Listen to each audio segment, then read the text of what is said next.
This place... Momo? Momo? I'm okay, Nikki. What happened? How did we end up here all of a sudden? Oh, that glimmer.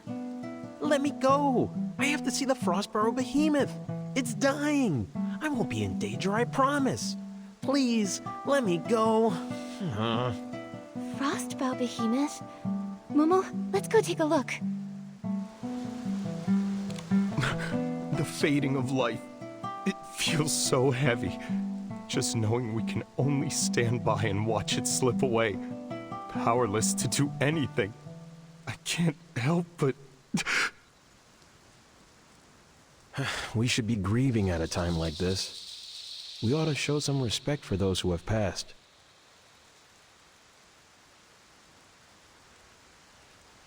What's a bard doing here at a time like this? Just singing and playing like nothing's happened?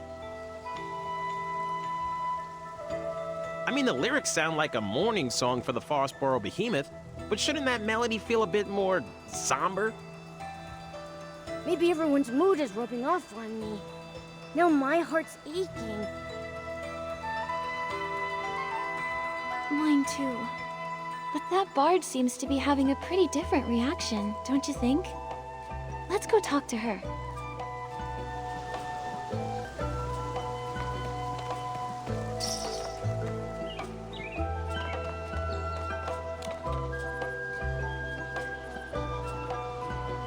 We are like the intertwining streams of the forest, shining, shimmering in the dawnlight like tears. Teardrops? I think teardrops works better, like trembling dewdrops in the morning light. It keeps the poem's airy rhythm while adding a touch of gentle sorrow. Teardrops. Teardrops. You're right! It does fit. Thank you, miss. Oh, and your little round companion, too. Are you also here to bid it farewell? What do you mean by it? Oh, you must be passing through, I take it. Or stylist, perhaps? Such a shame. The Forest of Slumber isn't exactly the best place to find inspiration. Momo and I came here for the Frostbow behemoth's slumber, but we've run into some strange things that we don't quite understand. That's right. We planned to come straight here, but we saw this cabin right near the Forest of Slumber. We found this strange poetry collection inside, and before we knew it, we were here. Nikki, Momo, a small cabin, a strange poetry collection. Well, whatever the case, since we're all here for the Frostbow behemoth, that makes us friends. Please, allow me to introduce myself. I'm Melody, a bard who roams this land. I am the forest's most devoted traveler. So you're Melody. We saw your name on the poetry collection back at the cabin. The cabin? Oh, yes! I call it my verse haven. Strange. I don't recall writing any poetry up there. A bard's poems are like fallen leaves in the forest. When inspiration strikes, a few lines are left behind, and when the wind blows, they scatter and drift, each carrying the seed of a new story. But fortunately, even scattered verses are somehow woven together by the unseen threads of fate. They're like us in that way, I suppose. That's the charm of a bard. They can turn the simplest words into something incredible. Ugh. Why can't I do that, huh? Well, Momo, that's quite a unique way to compliment someone. It's a shame that the behemoth's time is running so short. You would have loved it. Do you mean that Frostbow behemoth that's close to its final slumber? Yes, it loves meeting interesting people. Beings, I should say. If it knew you'd come to send it off too, it would be delighted. Wait, so those people we saw earlier were here to say goodbye to the Frostbow Behemoth too? That's right. To the world, the Behemoth is a mighty and dangerous creature. Only here in this quiet place can someone truly get close to it. It's almost as if it's written into their very nature. When they grow old and weary, they follow the moonlight to the forest of slumber. There they forever rest in a sea of flowers. Some come here to mourn through great works. Others sit in silent prayer. As for me, I only wish to sing it off to sleep. It sounds like you and the Frostbow Behemoth have a very special bond. But your song, it doesn't sound sad at all. If anything, it feels quite cheerful. Why is that? I know what you mean. The Behemoth and I are close friends, and I'm heartbroken to say goodbye. At the same time, though, who says a farewell must be filled with sorrow? For behemoths, the final slumber is a brand new beginning. They continue to watch over the forest in a calmer, more eternal way. I would much rather send my friend off with joyous verse than do nothing but drown in my tears. I see. But still, that doesn't change the fact that it's leaving, does it? We won't ever see it again, right? Even so, we'll be okay. Life is a long poem, and every line deserves to be savored. Here, take this. It's a poem I wrote. May it inspire you on your journey ahead.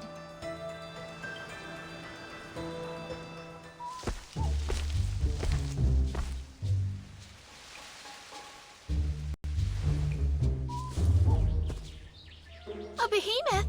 How did a young behemoth get here? Hey! Out of the way!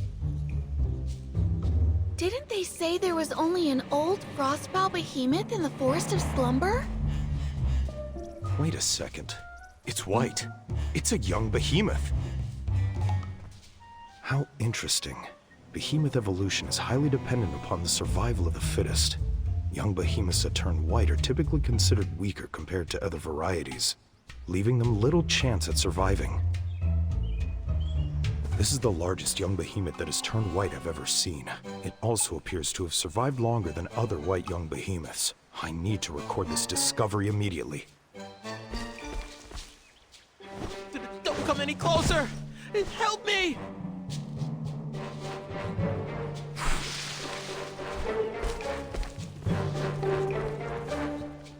Watch out, Nikki! Don't worry! I'll protect you! It's okay, Momo. By the looks of it, this seems to be a fairly young, sprout-born behemoth. It's likely much less aggressive than a fully grown one. However, it's clearly agitated. We'll need to find a way to calm it down first. You're right. If it keeps running around like that, it might hurt itself, or put others in harm's way. Let me try.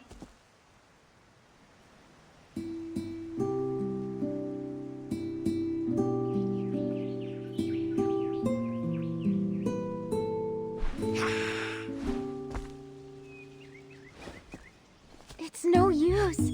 It's much too frightened. My poetry can only do so much. Wait, I think I know what's wrong. The poor thing's caked in mud. It must be uncomfortable. That might be what's making it so anxious. Are you thinking what I'm thinking? It's the perfect time to use the animal grooming outfit! Exactly. Don't worry, Melody. We can handle this. We'll just need your help. Leave it to me. I can keep it distracted while you do the grooming. How does that sound, Miss Nikki?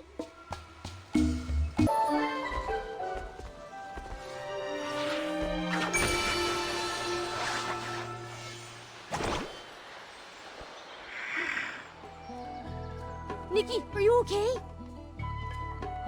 I'm fine. Don't worry. The behemoth looked so scared while I was grooming it, but it never tried to attack me. I don't think it meant me any harm. This young one is quite a bit smaller than an average sprout-born behemoth. Not only that, but it seems to have a familiar aura around it. Could it be related to the frostbow behemoth in the forest? Wait, I think I know what it's trying to say. Could you repeat that?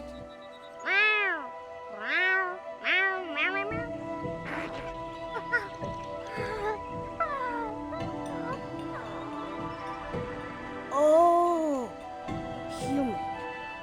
Forest. Fall over. Help? Behemoth language is a little tricky, but I think I got the gist. It's asking us to head to the forest and help save the frostbow behemoth. Melody, do you really think the frostbow behemoth in the forest is beyond saving? Miss Nikki, do you know why we call it the frostbow behemoth? Frostbow. Boughs! Is it because the horns that sprout from its head will eventually grow into the shape of tree boughs? Wow, good eye, Miss Nikki. Sprouts symbolize new life. Every young behemoth is like a newly sprouted spring shoot, full of vibrant energy. That's why they're called sprout-born behemoths. As they grow older, the sprouts on their head grow strong, stretching into giant branches before withering away and falling off. Their fur becomes snowy white, and their towering horns spread out like branches in the wind. It's when the last flower on their branches withers away that their life comes to an end. For the behemoth, this is the circle of life. For you and me, the same can also be said. We too must meet our end one day. I see. But... Melody, I still want to follow the young behemoth into the forest. What if there's still hope? Maybe the frostbow behemoth is just sleeping. No one's ever seen it themselves, right? Everyone only knows it from that poem. All things have cycles, beginnings and ends, like leaves falling to the ground. It's something we can't change by will alone. But you must follow your heart, Miss Nikki. This instinctive love for life of yours, I believe it's the most admirable thing about you. Thank you, Melody. Then, would you like to come with us?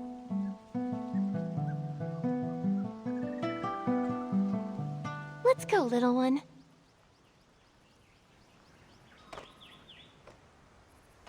The Forest of Slumber is still the behemoth's domain. Please be careful, Miss Nikki.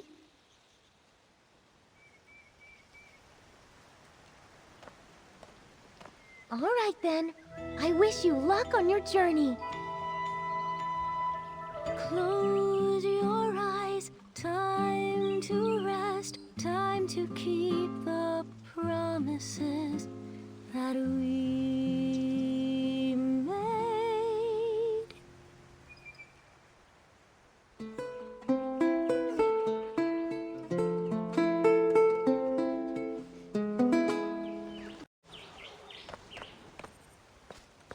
Poems growing out of the bushes? And that glimmer?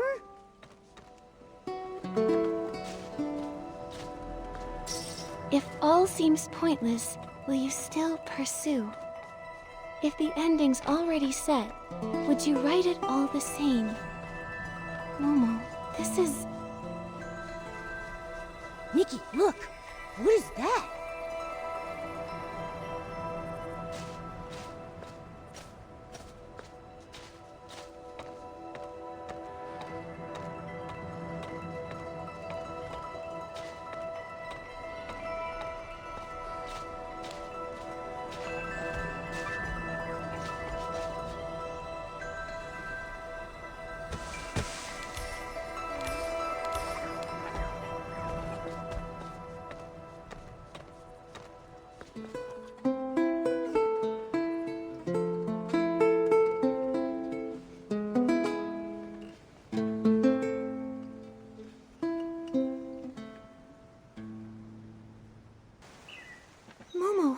we came back.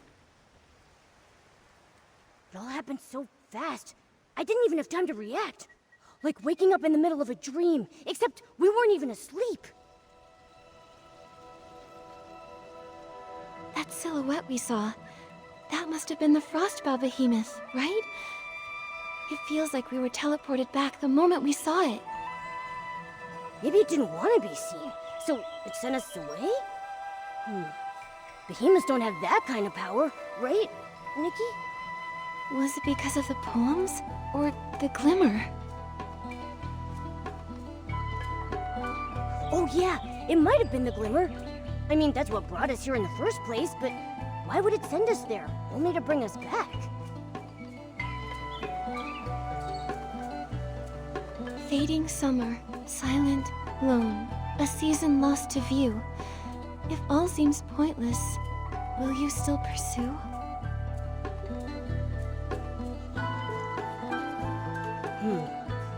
Then it says, if new branches weep, if joy gives way to pain, if the ending's already set, would you write it all the same?